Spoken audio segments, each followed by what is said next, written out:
Baiklah, kita buka pembelajaran daring mata pelajaran PPKN ya, yang akan disampaikan oleh Ibu Kepala Sekolah, Ibu Sri Winarsi. Pada yang terhormat Ibu Sri Winarsi, kami persilakan. Ya, terima kasih. Assalamualaikum warahmatullahi wabarakatuh. Waalaikumsalam warahmatullahi wabarakatuh. Alhamdulillahirabbil alamin. Kesempatan yang luar biasa untuk ketemu anak-anakku. Sehat semuanya, Nak? Ada yang sakit tidak? Alhamdulillah sehat. Alhamdulillah sehat, insya Allah. Jawaban untuk apa kabarmu begitu. Alhamdulillah, alhamdulillah, alhamdulillah. Ini apapun kita syukuri. Ya, alhamdulillah kalau anak-anakku sehat semuanya. Oke, kalau yang sakit ya nggak apa-apa, minta izin. Kalau memang benar-benar tidak bisa mengikuti pembelajaran, ya, selalu sampaikan pada wali kelas. Hari ini anak-anakku kita ingin bertemu apa ini namanya, bertemu muka atau bertemu maya. Saya lihat wajahnya anak-anak seneng, sehat. Mudah-mudahan semangat belajarnya nggak kendor meskipun keadaan seperti ini. Saya tahu kalau jam sekian itu maunya tarik selimut lagunya. Karena itu terima kasih. Mudah-mudahan semuanya bisa gabung. Nah, sebelum kita belajar bersama, mari anak-anakku kita mulai dengan berdoa dulu menurut agama dan keyakinan kita masing-masing. Memohon ridha Allah supaya apa yang akan kita laksanakan dalam kegiatan belajar hari ini bermanfaat untuk kita. Allah beri berkah ilmu yang manfaat, ilmu yang barokah untuk kita semuanya. Berdoa mulai. Bismillahirrahmanirrahim. Bismillahirrahmanirrahim. Semoga Allah melindungi kita dan melancarkan semua kegiatan belajar kita. Amin. Ya, anak-anakku, hari ini jangan kaget. Nanti akan sering ketemu Ibu. Ya, beberapa waktu nanti kita akan tanya begini untuk cerita-cerita materi-materi PPKN yang harapannya akan meningkatkan kecintaan kita kepada negara dan kita pahami apa yang harus dilakukan sebagai warga negara yang baik. Gitu nggih? Jadi anak-anakku, hari ini Ibu akan menyampaikan materi tentang mewaspadai ancaman terhadap negara. Mengapa ini perlu disampaikan? Karena keadaan kita sekarang ini di era globalisasi itu ternyata memberikan peluang yang luar biasa banyak untuk masuknya pengaruh-pengaruh asing dan menimbulkan juga banyak hal-hal yang bisa jadi tidak sesuai dengan keadaan tata pemerintahan yang benar. Sehingga bisa jadi itu akan menjadi ancaman bagi negara kita. Beva bisa mulai share screen-nya. Saya sampaikan selamat berjumpa dengan Ibu. Saya yakin Anda sekarang kelas 11 itu meskipun sudah kelas 12, tapi pertemuannya dengan sekolah bisa dihitung dengan jari. Karena itu saya sampaikan ini pembelajaran jarak jauh, mudah-mudahan tidak menjadikan kita boring. Mudah-mudahan kita tetap semangat dalam belajar. Hari ini kita akan belajar tentang kompetensi dasar menganalisis ancaman terhadap negara dan upaya penyelesaiannya di bidang IPOLEK Sosbud Hankam dalam bingkai Bhinneka Tunggal Ika. Coba anak-anakku perhatikan tujuan pembelajaran dari kegiatan ini. Nanti setelah kalian belajar, harapannya bisa mengerti ancaman-ancaman terhadap negara itu apa saja. Baik itu di bidang IPOLEK Sosbud Hankam. Coba saya ingin tahu, ada anakku, siapa ya ini ya?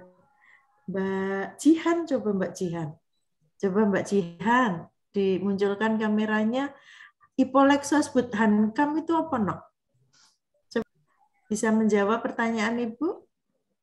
IPOLEK Sosbud Hankam itu apa? Belum tahu, Ibu. Oh, belum tahu. Coba Mbak Tika, AKL 2, coba. Bisa enggak? Sudah pernah diberitahu apa itu Ipolexosbud Hankam? Itu kependekan dari apa? Singkatan apa, Mbak Tika? Belum tahu, Bu. Oh, belum tahu. Aduh, lama sekali nggak ketemu ya. Ipolexosbud Hankam, I-nya apa kira-kira? Ideologi. Kemudian polnya apa, Nok? Kalau Ibu sudah buka clue-nya, I-nya ideologi, polnya apa? Politik, Bu. Politik, alhamdulillah. Sosnya, ek-nya dulu, polek, ek-nya berarti apa? Ekonomi, Bu. Ekonomi. Sosbud? Sosial budaya. Ya, Hankam? Pertahanan keamanan. Alhamdulillah. Pinter. Ini pengetahuan untuk kita semuanya. Jadi kita akan mengidentifikasi apa saja ancaman terhadap negara, terutama di bidang ideologi, politik, ekonomi, sosial budaya, dan pertahanan. Jadi nanti kalau kita sudah tahu ancamannya apa, kita bisa mencari strategi apa untuk mengatasi ancaman-ancaman tersebut. Nah, kalau sudah tahu ada upaya yang bisa dilakukan untuk mengatasi ancaman itu, harapannya anak-anakku semua, masyarakat kita semua bisa berperan serta. Nantinya bisa menyelesaikan ancaman yang hadir di tengah-tengah kita dalam membangun integritas bangsa. Ini tujuan pembelajaran yang hendak dicapai dalam kegiatan ini, dan pada akhirnya nanti anak-anakku diharapkan juga mampu membuat laporan, menyajikan secara tertulis hasil analisis tentang ancaman terhadap negara itu apa saja dan upaya untuk menyelesaikannya. Nah, ini adalah untuk penugasannya nanti di akhir pembelajaran. Kemudian nanti kegiatan belajarnya bagaimana? Kita akan menggali informasi. Nanti Ibu akan sampaikan beberapa materi, anak-anakku perhatikan. Bisa jadi juga anak-anakku memperkaya dengan membaca buku, membaca sumber belajar lainnya. Kemudian di tengah-tengah pembelajaran ini, jika anakku nanti mendapati ada kesulitan, ada hal yang kurang jelas, boleh secara langsung menanyakan, ya, tidak perlu disuruh. Nah, nanti di akhir kegiatan pembelajaran tentu ada penugasan untuk lebih memperkuat kompetensi kita, memperkuat kemampuan kita untuk memahami materi pembelajaran yang disampaikan. Begitu untuk kegiatan pembelajaran kita. Nah, sekarang kita mulai ke pembelajaran kita. Saya akan meminta Mbak Gabriela. Coba Mbak Gabriela tunjukkan wajahnya dulu. Ayo Mbak Gabriela, coba dinyalakan. Ya, Bu. Iya. Coba Mbak, lihat tayang ini. Mbak Gabriela, tepuk tangan, aplaus, apresiasi untuk Mbak Gabriela yang sudah menyanyikan lagu ini. Nah, lagu ini punya makna tentang pulau-pulau Indonesia. Pulaunya banyak sekali. Tolong Beva, berikutnya. Kita melihat pulau-pulau di Indonesia. Nah, Mbak Sri Hartati, coba. Saya dibuka, Nak. Jangan unmute, coba Nok. Kalau lihat ini peta Indonesia, coba perhatikan peta Indonesia tersebut. Coba kira-kira dari peta itu. Ayo Mbak Putri, coba Mbak Putri 11 AKL 3. Coba Mbak Putri, halo. Masih bersama Ibu sini?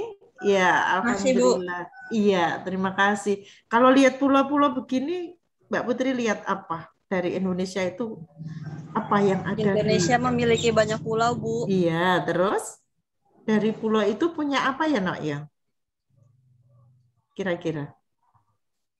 Apakah ada kekayaan alam di dalamnya? Banyak, Bu. Banyak. Contohnya apa? Batu bara. Terus? Apa lagi? Selain yang sifatnya alam, kekayaan alam, kita punya banyak apa dengan melihat banyak sekali pulau di Indonesia itu? Selain kekayaan alam, kita punya kekayaan apa lagi, Mbak Putri? Kekayaan budaya, Bu. Misalnya apa, Mbak Putri, kekayaan budayanya? makanan khas daerah, makanan khas daerah. tarian Ya, tradisional. ya. Bahasa daerahnya macam-macam enggak ya, Nak ya? Beda-beda Bu setiap daerah. Iya, itu kekayaan kita nggih. Pak John, dicermati nggih anak-anak yang aktif ini masuk kepada penilaian kreativitasnya nggih Pak John nggih. Jadi anak-anakku dinilai apa yang kalian jawab, keaktifan Anda dalam pembelajaran, ini akan masuk dalam penilaian sikap keterampilan, penilaian pengetahuan. Karena itu mohon kalau ditanya Ibu ya dijawab, karena itu Pak John hadir di sini sambil melakukan penilaian proses pembelajaran. Sip, begitu nggih. Jadi anak-anakku kita kaya, nggih, kita kaya. Pulau-pulau kita menyimpan banyak kekayaan. Tapi ada dua hal. Segala sesuatu mesti ada dua sisi. Baik dari sisi positif maupun sisi negatif.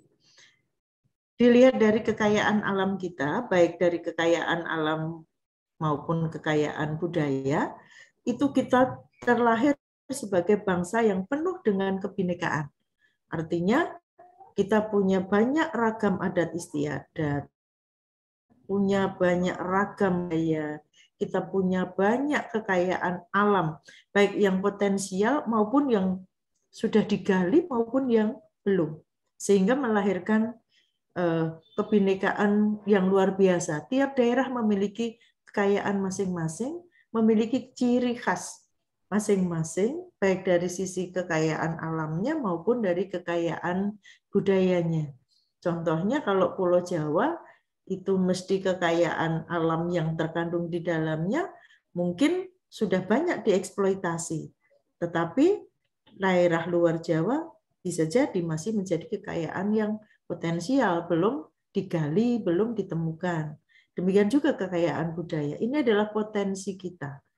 Kekayaan kita yang mendatangkan manfaat. Bisa wisatawan asing menarik mereka untuk datang ke Indonesia. Kita lihat sekarang kita keluar rumah sudah sering ketemu dengan orang asing, tidak perlu datang ke luar negeri, kita sudah ketemu orang asing. Orang asing banyak tertarik dengan wisata kita.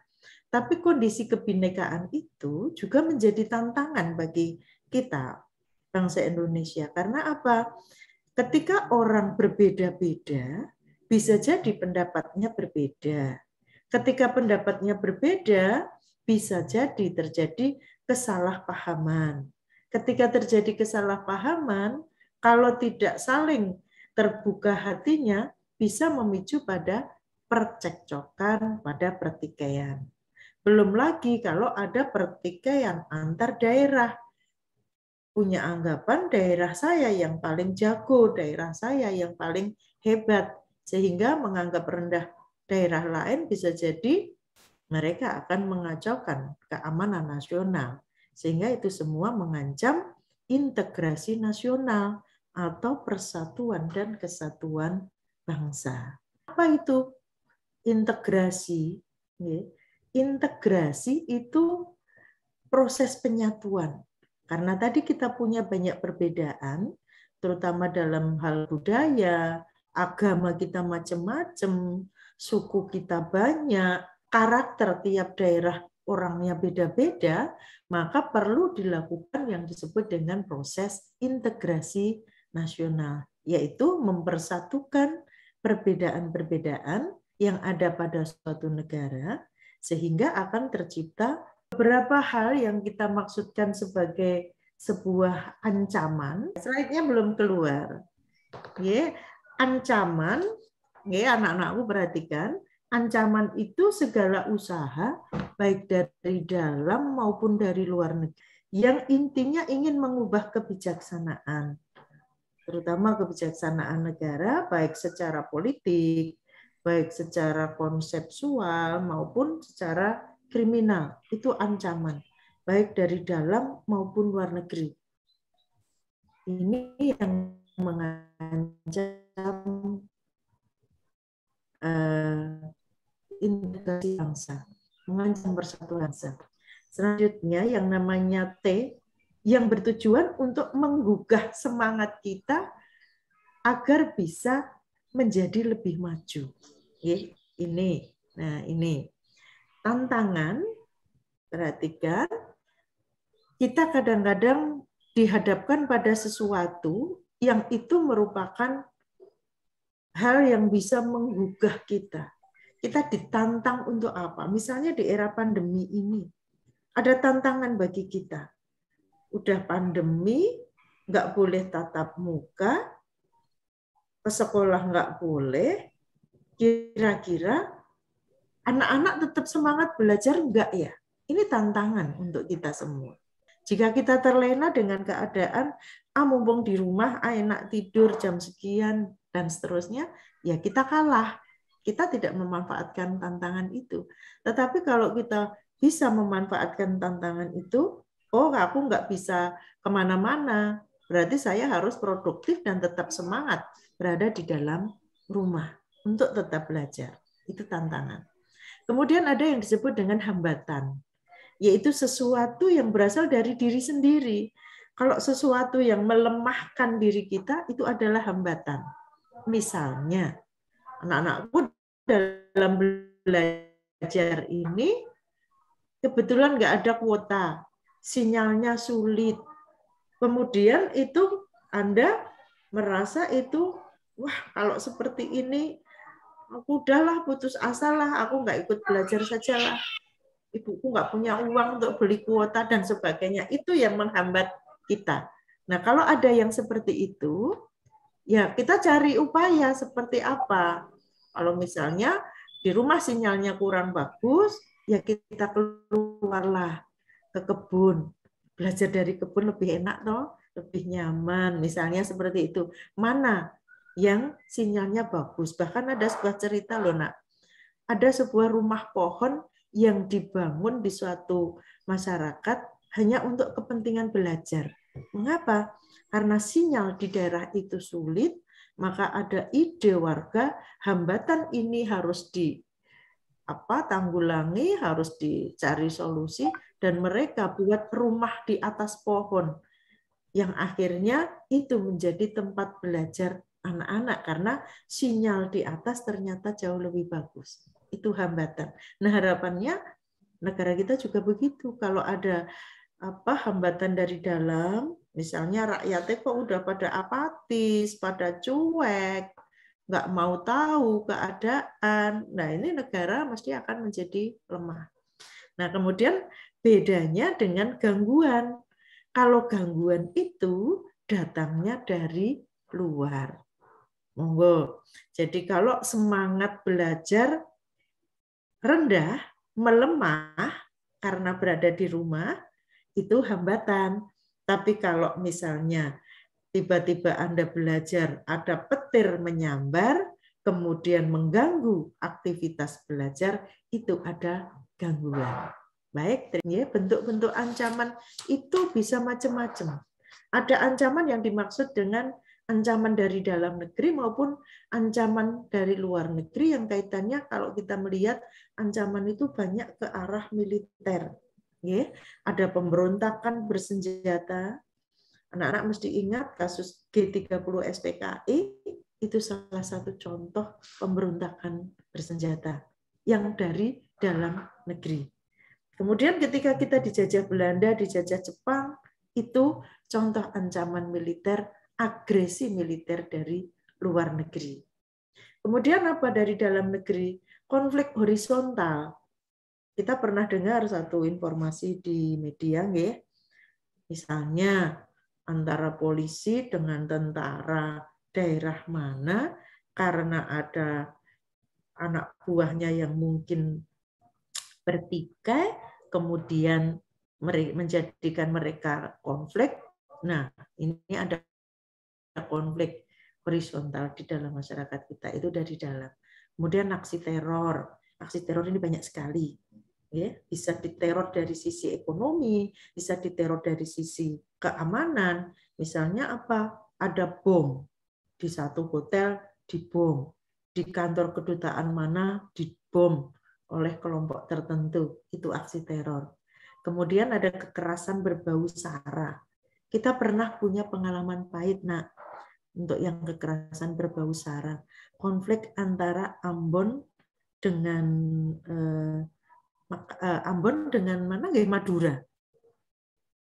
Seluruh orang Madura pernah diusir dari Ambon. Karena apa? Pokoknya mereka menolak suku Madura ada di Ambon. Kita pernah punya kenangan pahit seperti itu. Dan itu membawa korban yang luar biasa banyak. Kemudian ada gerakan separatis, yaitu upaya untuk memisahkan diri, membuat negara baru. Misalnya yang sudah pernah terjadi di Indonesia, gerakan negara Islam Indonesia. Pada saat itu ada upaya-upaya untuk mendirikan negara baru di dalam negara Indonesia. Nah, yang dari luar negeri, anak-anakku, di era modern ini, saya yakin Anda sudah banyak baca dari internet, dari sumber belajar lain, ada pelanggaran wilayah dari negara lain. Misalnya ada pencaplokan, ini istilahnya seperti itu. Satu negara memperluas wilayahnya ke negara lain. Kemudian ada sabotase. Misalnya kapal tertentu disabotase supaya tidak bisa berlayar kembali atau bahkan mengalami kecelakaan dan sebagainya oleh negara lain. Ada spionase. Apa itu spion? Nah, kalau anak-anakku naik motor, ada kaca spionnya, itu digunakan untuk apa? Untuk melihat. Jadi spionase itu adalah negara lain mengirim orang-orang tertentu melalui teknologi tertentu juga untuk masuk ke negara kita, mencari informasi apa tentang negara kita, dicari kelemahannya untuk mereka masuk melakukan pengaruh atau gerakan-gerakan negara kita. Itu spionase. Ada mata-mata, sebutannya dulu seperti itu. Kemudian ada aksi teror jaringan internasional. Kalau tadi ada aksi teror dalam negeri, itu dilakukan oleh kelompok-kelompok di dalam negeri. Kalau aksi teror jaringan internasional, itu dilakukan oleh kelompok-kelompok dari jaringan internasional. Misalnya aksi terornya dari Al-Qaeda, misalnya dulu ada kelompok-kelompok seperti itu. Next, berikutnya kita akan membahas tentang ancaman-ancaman apa saja yang sifatnya non-militer. Ancaman non-militer tadi sudah disampaikan. Tadi sudah Ibu sampaikan di awal, kita akan membahas ancaman non-militer di bidang Ipolek Sosbud Hankam, yaitu ideologi, politik, ekonomi, sosial budaya, pertahanan keamanan. Kita untuk membangun persatuan bangsa ini, banyak sekali hal-hal yang kita tidak sadar ternyata datang dari dalam maupun datang dari luar, itu justru mempengaruhi keadaan kita, membuat kita menjadi terancam. Bisa jadi persatuan kesatuan pecah antara warga masyarakat kita, saling tidak percaya, saling menyalahkan. Nah, ancaman-ancaman seperti itu bisa dibagi dalam beberapa bidang. Misalnya, di bidang ideologi, saya yakin anak-anakku sudah paham bahwa komunis sudah pernah melakukan usaha untuk melakukan kudeta. Kudeta itu apa toh, Bu? Kudeta itu apa? Siapa yang bisa jawab coba? Mbak Elvina coba. Mbak Elvina pernah dengar kata kudeta belum, Mbak Elvina? Mbak Rizda bisa jawab kudeta itu apa, Mbak Rizda? Pernah tidak? Paham? PKI atau paham komunis pernah melakukan kudeta kepada negara kita. Apa itu kudeta? Coba antara Mbak Elvina, Dinar, dengan Mbak Rizdalia, coba siapa yang lebih dulu menjawab? Ayo, halo, siapa yang bisa menjawab? Saya, Bu. Apa? Ya, siapa? Ya? Putri A. Mbak Putri, iya, terima kasih Mbak Putri. Apa itu kudeta? Kalau nggak salah, pelaku pemaksaan dalam bidang pemerintahan. Pelaku pemaksaan dalam bidang pemerintahan. Tujuannya untuk apa, Mbak? Untuk kok komunis melakukan kudeta pada waktu itu? Untuk merebut kekuasaan. Iya, pinter, bagus sekali. Terima kasih jempol, Pak. Partai Komunis Indonesia waktu itu ada, ya, ada paham komunis yang kemudian tergabung ada partainya, pernah melakukan kudeta upaya untuk merebut kekuasaan. Nah, dengan demikian, dengan paham yang mereka miliki, sudah kita pahami, komunis itu salah satu cirinya adalah ateis. Apa itu ateis? A itu tidak, teis itu Tuhan, ya, tentang Tuhan. Jadi mereka tidak mengakui tentang keberadaan, jelas bertentangan dengan ideologi Pancasila. Terima kasih anak-anakku. Nanti kalau Ibu bertanya, ada yang langsung tunjuk jari, sebut nama. Ini salah satu penilaian kita, ya. Kita berharap komunis tidak lagi mempengaruhi masyarakat kita, karena begitu hebatnya paham ini, dan ini sudah berkembang di masyarakat kita. Ini ancaman untuk ideologi Pancasila, karena ibarat air dengan minyak, ideologi ketuhanan yang percaya sama Tuhan dengan yang tidak percaya sama Tuhan itu nggak pernah bisa bersatu, sehingga komunis mudah-mudahan tidak mendapat tempat di bumi Indonesia, ya. Kemudian ada pengaruh yang ini anak-anakku tidak sadar kalau kena pengaruh ini, yaitu liberalisme, mengarah pada individualisme, gaya hidupnya berorientasi pada materi. Anak-anak sekarang kan orientasinya materialistik, mewah-mewah, pergaulan bebas. Ini semua bisa menjadi ancaman pada kepribadian bangsa. Ini jadi ada dua ancaman di bidang ideologi, yaitu komunisme, dan yang kedua adalah liberalisme. Bisa dipahami ya anak-anakku? Apakah sampai sini ada yang ingin menanyakan sesuatu? Ada yang kurang jelas? Bisa dilanjut? Oke, kita lanjutkan. Ancaman berikutnya itu adalah ancaman di bidang politik. Nah, politik itu bisa datang dari dalam negeri maupun dari luar negeri. Ya, ini di bidang politik kita juga harus harus punya stabilitas politik yang kuat. Apa yang dimaksud dengan stabilitas politik? Kita harus punya ketahanan di bidang politik. Karena apa? Ancaman dari politik luar negeri kita semakin banyak dengan berkembangnya teknologi. Tekanan politik, intimidasi, itu di bidang politik, ada provokasi dari dunia luar, kemudian blokade politik, artinya kita dibedakan antara ini barat, blok barat, ini blok timur. Kita mau kemana? Berada di antara keduanya. Nah, itu berakibat kita menjadi kadang-kadang tidak stabil politiknya, kadang-kadang kita berada di bawah tekanan negara asing, yang akibatnya apa? Mengancam nanti juga di bidang ekonomi. Misalnya, karena kita tidak menyetujui kebijakan politik luar negeri dari sebuah negara, kita ngeritik negara itu, kemudian kita diganti dengan mereka mengancam negara kita. Mereka misalnya tidak mengirim yang biasa barang-barang mereka kirim ke kita, tidak dikirim. Itu ancaman politik seperti itu. Kemudian bisa jadi, karena kita dianggap mengikuti blok tertentu atau membela negara tertentu, kemudian kita di blacklist oleh negara lain. Nah, ini provokasi yang seperti ini terjadi di dunia internasional. Nah, kemudian yang sekarang, ancaman dari dalam negeri, anak-anakku mesti ngerti yang dari politik dalam negeri, ya, ada pengerahan massa untuk menumbangkan pemerintahan. Misalnya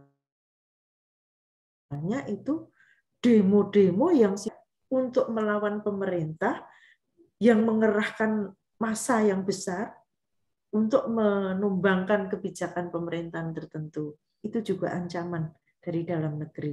Kemudian kalau separatisme tadi sudah Ibu sampaikan contohnya, gerakan untuk memisahkan diri dari Negara Kesatuan Republik Indonesia. Ya. Nah, saat ini kita berada di dalam hal-hal seperti ini, anak-anakku. Ketika kita tahu anggota DPR, kita yang jadi pimpinan-pimpinan kita kok hanya karena perbedaan partai politik, perbedaan pandangan, kok mereka kemudian saling bersitegang, saling berseteru, itu mengancam kondisi integrasi bangsa kita. Harapan kita, pemimpin-pemimpin politik kita pada rukun, tidak pada saling serang, tidak pada saling istilahnya itu jelek-jelekan, toh semua adalah demi kepentingan negeri kita, demi kepentingan rakyat. Baik, berikutnya ancaman POL sudah, IPOL sudah, sekarang ke ekonomi. Ancaman di bidang ekonomi ini kaitannya erat dengan permasalahan globalisasi. Apa itu globalisasi?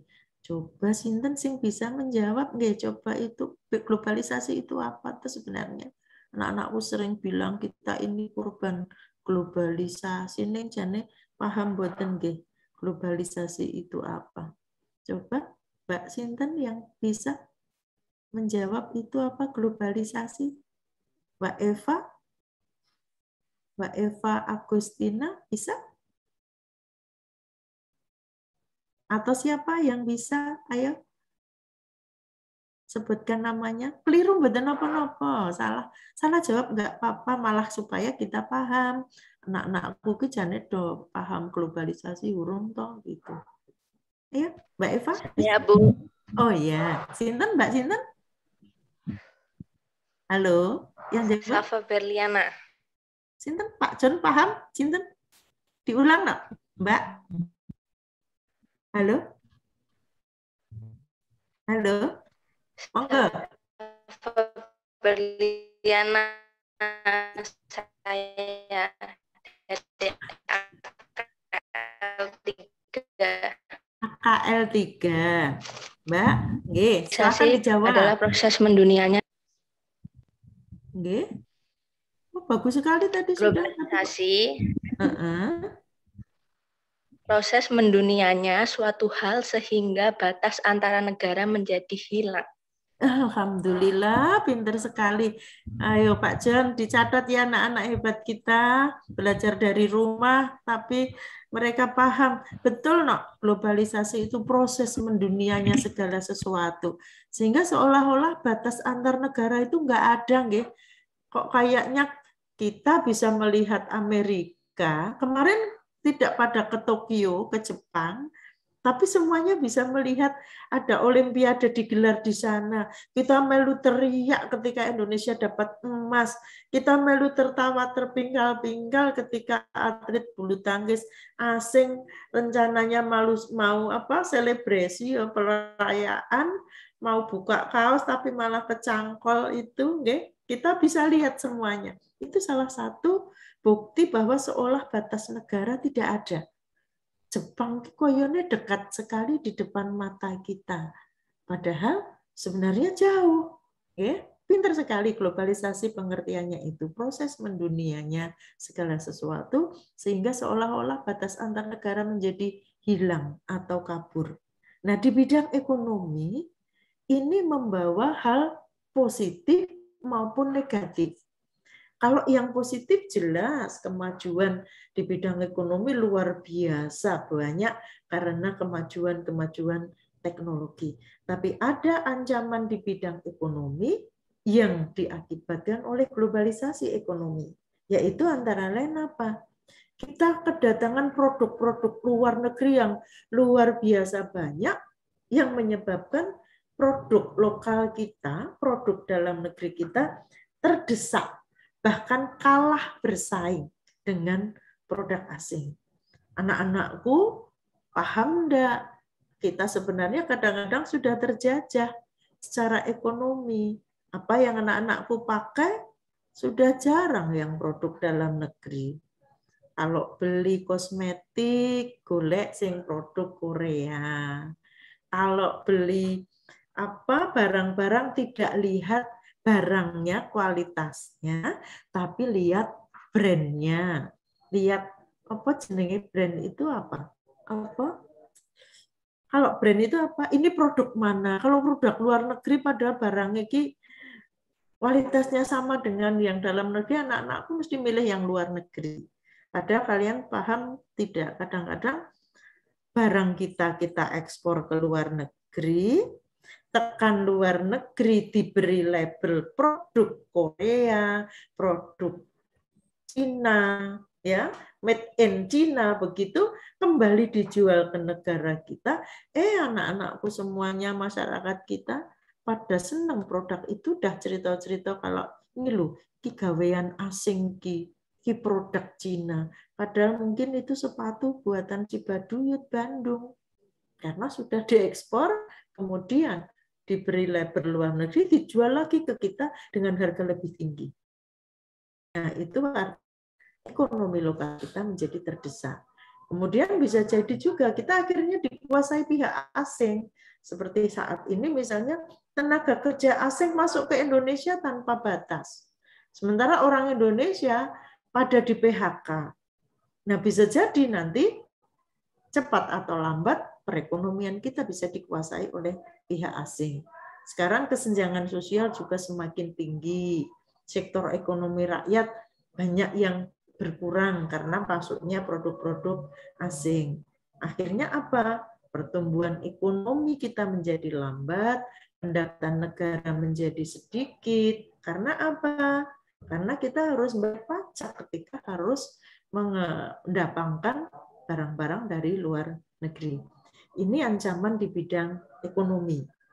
Sekarang E-nya sudah, sekarang ke sosbud.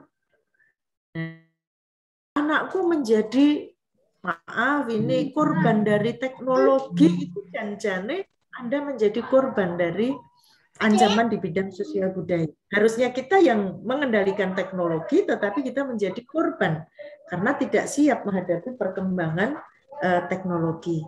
Kemudian apa? Gaya hidup yang konsumtif. Anakku kan, maaf nggih, masyarakat kita itu banyak yang belanja untuk sesuatu yang tidak produktif.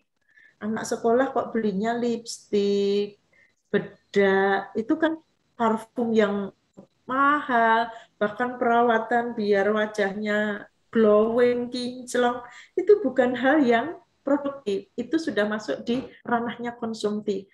Kenapa konsumtif? Karena ini punya sifat hedonisme, ingin apa? Orientasinya pada kenikmatan sesaat, kenikmatan untuk dirinya sendiri. Kancaku beli parah adalah apa ini yang sikap individualisme. Nah, kita di antara kita sudah banyak yang EGP, ya. EGP itu apa? Emang gua pikirin itu urusan dia, ini urusan aku yang ini. Soal orang lain mau seperti apa, silahkan. Aku sukanya begini. Bahkan, maaf, suka mabuk, pergaulan bebas, foya-foya, itu semua adalah hal-hal yang sifatnya mengejar kenikmatan sesaat. Tetapi masyarakat kita ternyata pada tidak sadar bahwa kita itu di bawah pengaruh dari hal-hal yang sifatnya sosial budaya ini tidak datang dari dalam negeri, bukan kepribadian kita. Gaya hidup kita yang kebarat-baratan, gaya hidup barat, suka pakai apa, kalau laki-laki pakai apa, tinde, pakai tato, pakai apa, sebenarnya itu westernisasi, ya. Kemudian apa? Memudarnya semangat gotong royong, solidaritas, kepedulian sosial. Nah, dengan adanya pandemi ini, anak-anakku, mudah-mudahan ini bisa menjadi poin kita, titik awal kita untuk menggugah kembali solidaritas dan kepedulian sosial, kesetiakawanan sosial kita. Kita menjadi lebih peduli pada penderitaan orang. Kemudian yang terakhir di bidang sosial budaya adalah lunturnya nilai-nilai keagamaan dalam masyarakat. Orang takut dianggap menjadi orang yang taat beribadah, taat pada agamanya. Malah orang dianggap takut, anak-anak muda takut karena dianggap tidak zamani, tidak ikuti perkembangan zaman. Ini hal-hal yang harus kita lawan.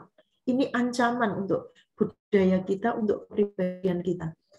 Sila Pancasila yang pertama saja ketuhanan yang Maha Esa. Itu artinya hidup kita harus berada di jalur nilai ketuhanan. Jalur nilai ketuhanan adalah dengan nilai-nilai keagamaan. Nah, sementara anak-anak kita kalau mengikuti gaya hidup Barat, tentu agama menjadi nomor sekian. Oke, ini tentang sosial budaya. Nanti aku kembangkan, kasih contoh coba yang terjadi di anak-anak muda itu yang kena pengaruh globalisasi sosial budaya itu ada apa saja toh? Ada enggak anak-anak teman-teman Anda yang mungkin jadi korban dari gaya hidup yang bebas, gaya hidup kebarat-baratan? Sekarang apa-apa bangga sekali kalau sudah mengikuti gaya Korea. Nek wis cerita drama Korea itu koyo orang paling populer, nggih. Jadi seperti itu koyo nek orang ngikuti drama Korea, trennya Korea, nggih. Nek ra ngerti artis Korea ki sing irunge karo wajahe kok padha kabeh kae, kok dikira tidak ngikuti zaman, anak-anak kita malu.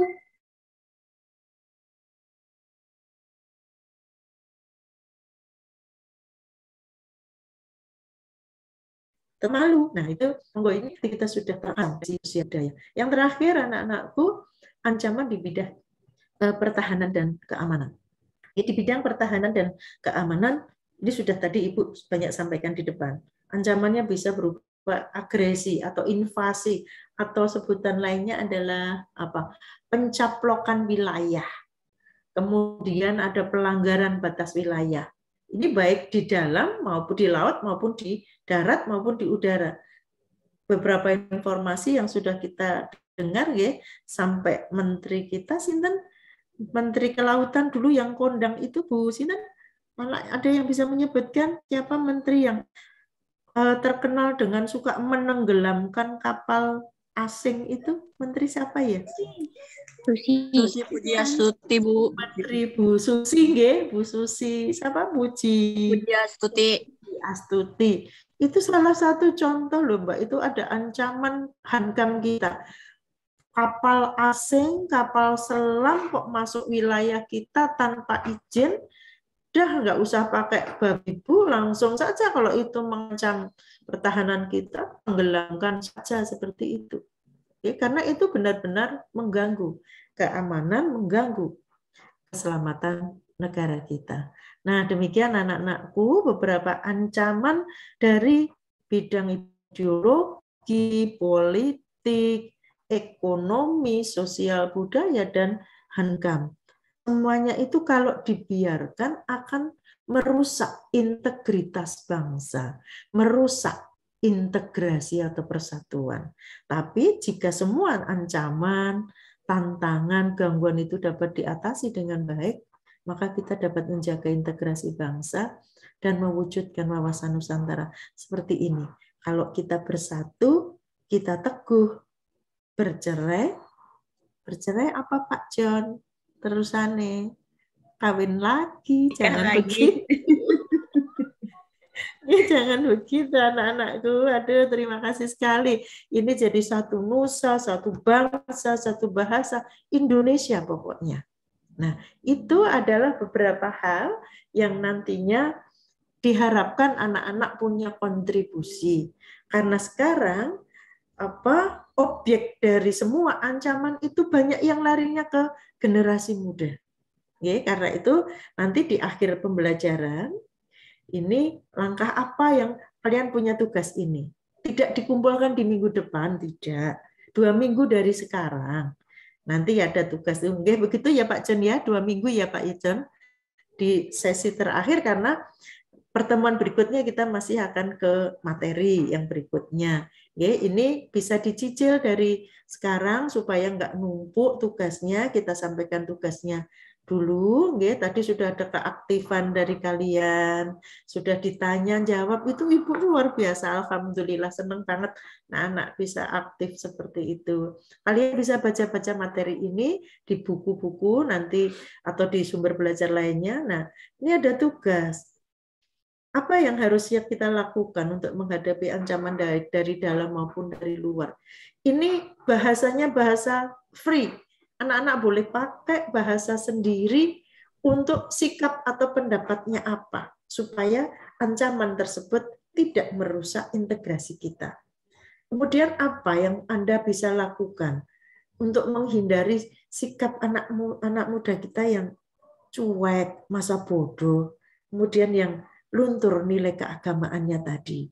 Kira-kira apa strategi kalian yang bisa lakukan untuk menghindari hal ini?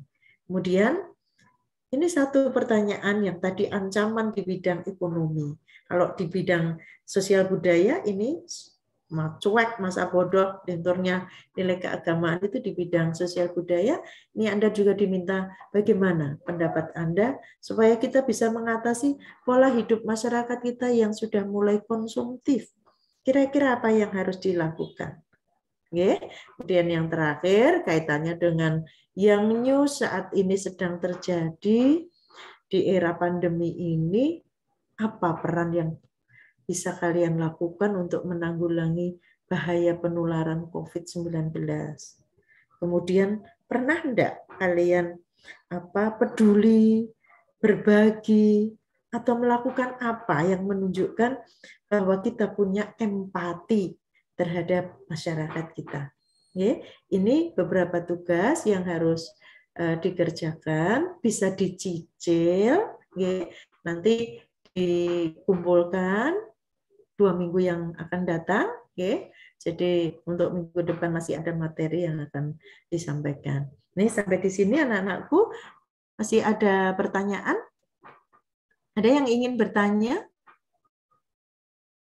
Atau ada sesuatu? Silahkan. Oh tidak? Sampun? Bisa dipahami, nak? Mohon masukan ya untuk Ibu ya. Menjelaskannya terlalu cepat atau tidak, perlu diulang dan sebagainya. Kalau sudah semuanya paham, kita tinggal menunggu penyelesaian tugas Anda. Nanti kita akan ketemu lagi di pertemuan berikutnya untuk materi upaya mengatasi ancaman-ancaman tadi, untuk menjaga integritas bangsa. Karena itu untuk berikutnya, kalau memang sudah tidak ada pertanyaan, Ibu akan tutup materi ini. Saya buka untuk sesi tanya jawab. Saya kembalikan ke Bu Eva. Coba bisa dihandle. Ada enggak? Kalau tidak ada dan semua sudah paham, kita bisa akhiri sesi pembelajaran hari ini. Tepat 1 jam dari tadi dimulai 7.45, sekarang ke 8.45. Terima kasih untuk perhatiannya semuanya. Salam sehat, selalu semangat. Semoga kalian semua sehat dan bahagia. Jangan lupa tetap semangat belajar supaya kita tidak pikun, supaya kita tetap bersemangat untuk berprestasi. Assalamualaikum warahmatullahi wabarakatuh. Waalaikumsalam warahmatullahi wabarakatuh.